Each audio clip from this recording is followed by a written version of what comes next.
ஒன்றும் இல்லைப்பா, பக்கத்து கொள்ள ஆறுமுகம் பாவக்காய் போட்டிருக்கான்.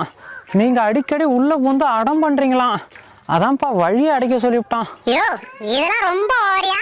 நாங்க என்ன 10 கிலோ பாவக்காய் பறிச்சுட்டு போயா சந்தையில விற்க போறோம்? ஏதோ ஆசைக்கு 4 கொத்து கொத்துவோம், அது ஒரு குத்தமாயா? அது எனக்கு தெரியுதுப்பா, ஆறுமுகத்துக்கு தெரியலையே. நீ சொல்லி புரிய வைக்க வேண்டியதானயா? புரிய வச்சிட்டேன்ப்பா. என்ன சொன்னா? எனக்கு புரியல, இன்னொரு தடவை கோழி உன் கொல்லைக்கு வந்துச்சுன்னா விஷத்தை வச்சிரும்னு சொன்னான்ப்பா. அப்படியா சொன்னா? சரி உணர வழியாடா, நாங்க இனி அந்த பக்கம் போல. அது மட்டும் இல்லப்பா, ஆறுமுகம் உங்களை பத்தி ரொம்ப மோசமா பேசினாப்பா. அதெல்லாம் கோழியா இல்ல கோழிக்கு பிறந்த கோட்டானா?